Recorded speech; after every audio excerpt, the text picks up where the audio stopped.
Assalamualaikum warahmatullahi wabarakatuh. Nama saya Ardiansyah, saya dari kelas 2C.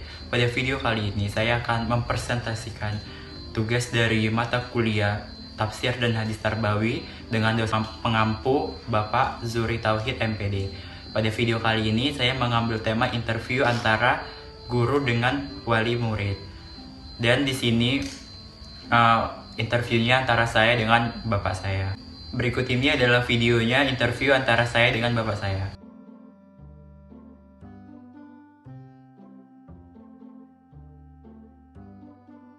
Ya Pak, Assalamualaikum warahmatullahi wabarakatuh. Waalaikumsalam. Ada yang bisa saya bantu Pak? Begini Pak, saya sebagai orang tua dari wali murid bernama Ardiansyah. Ya. Atas kedatangan saya kemari, sengaja untuk ketemu dengan Bapak sebagai wali kelas. Karena berhubung saya lihat nilai anak saya akhir-akhir ini sepertinya kurang begitu bagus. Bahkan ada yang merah.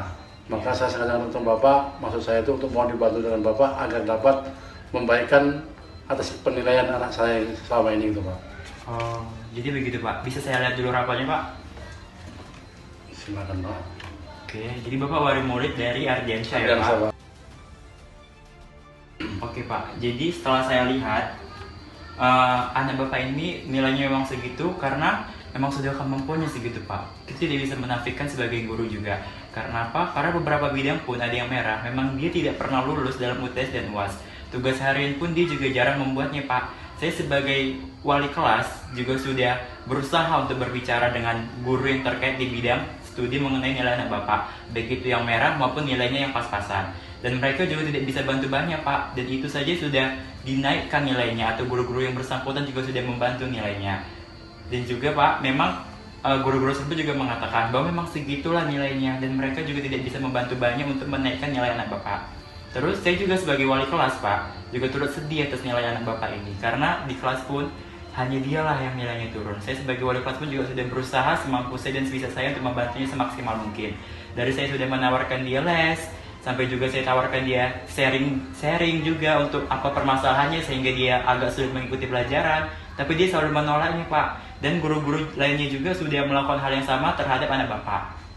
Justru itu loh Pak, maka saya datang kemari, sengaja ketemu Bapak, mohon bantuan dari Bapak lah, agar dapat untuk membantu menaikkan atau membenahi masalah nilai anak saya yang selama ini kurang begitu bagus.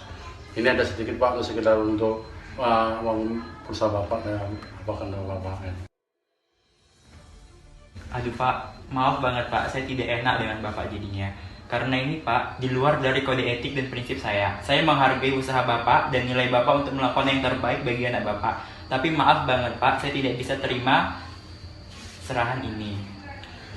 Ya, saya minta tolonglah Pak. Maksud saya begini Pak, janganlah Bapak itu merasa menunjukkan kebenaran Bapak sendiri. Kita saling tolong menolong. Namanya kita ini saling kita membutuhkan dalam hal ini. Jadi kalau Bapak ini Bapak tolak, seperti Bapak ini menunjukkan kebenaran Bapak, belum tentu Bapak ini selama ini berbuat benar. Jadi apa yang harus kebenaran itu ditanggung Bapak sendiri belum tentu Pak.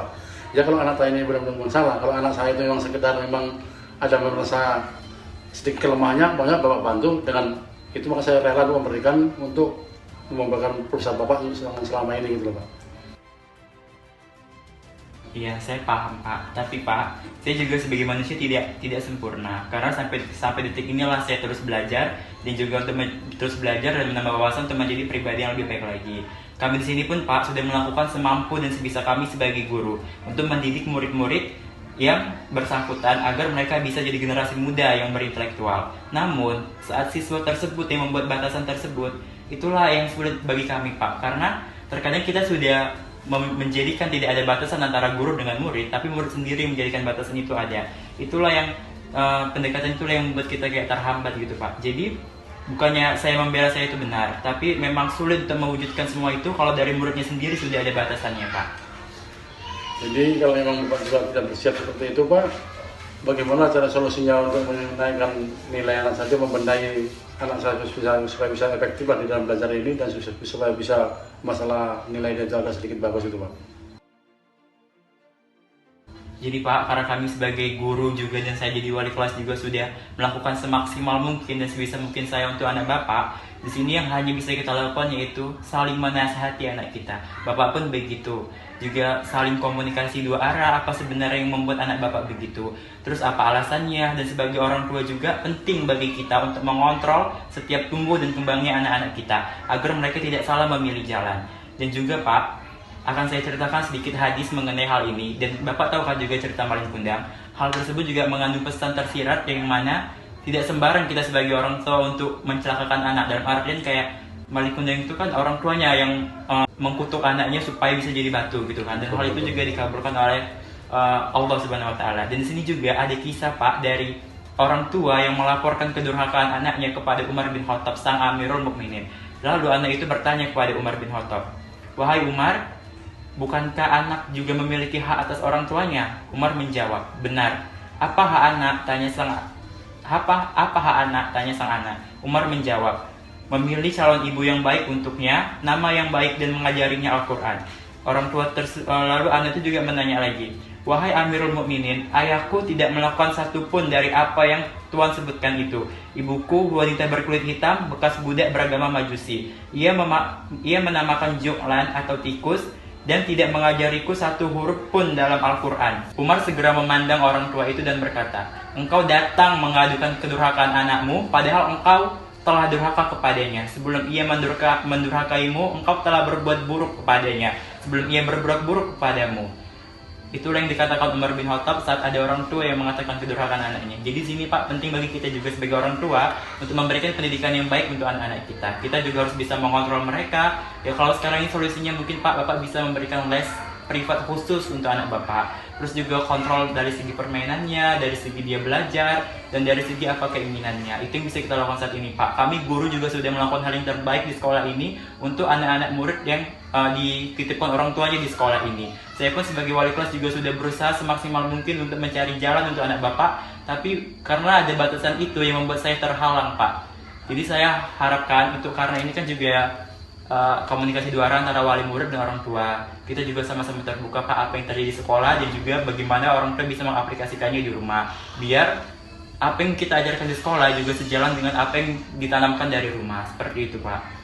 Oke, terima kasih banyak Pak atas saran Bapak. Mudah-mudahan nanti kami bisa membenahi kembali anak kita ini. Semoga bisa di hari yang akan datang bisa membenahi dia nilai hasil pendidikannya. Atas saran Bapak kami manfaatkan dengan baik Pak. Terima kasih banyak atas saran Bapak. Saya pun terima kasih Pak. Saya mohon maaf kalau saya masih ada yang kurang dalam hal mengajarkan pendidikan kepada anak Bapak.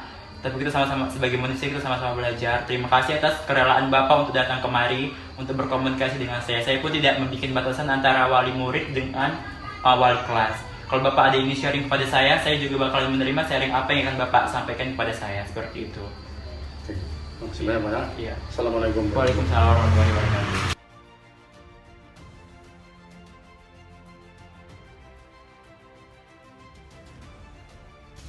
Baiklah, itulah hasil interview saya dengan bapak saya yang mana terjadi antara guru dengan wali murid untuk memenuhi tugas dari mata kuliah tafsir dan hadis tarbawi. Jadi di sini juga dapat kita ambil kesimpulan bahwa tidak lepas juga dalam dunia pendidikan pun hal-hal seperti itu terjadi, yaitu pungli dan juga antara permasalahan antara murid dengan guru dan orang tua dengan guru. Jadi kita sebagai generasi muda, generasi milenials juga harus bisa berpikir sebelum kita bertindak. Harus kita juga bisa tidak semuanya juga harus kita hadapi dengan emosi, dan juga antara orang tua dengan anak juga jangan sampai ada batasan, dan orang tua juga harus bisa terus mengontrol anaknya, dan begitu pun dengan guru dengan murid harus juga jangan sampai bisa ada batasan sehingga membuat pergerakan antara guru dan murid itu terhambat. Jadi seperti itu, karena yang peran penting ini, guru dan orang tua itu sangat berperan penting dalam perkembangan seorang anak. Karena apa? Karena di rumah ditanamkan dan di sekolah itu dikembangkan.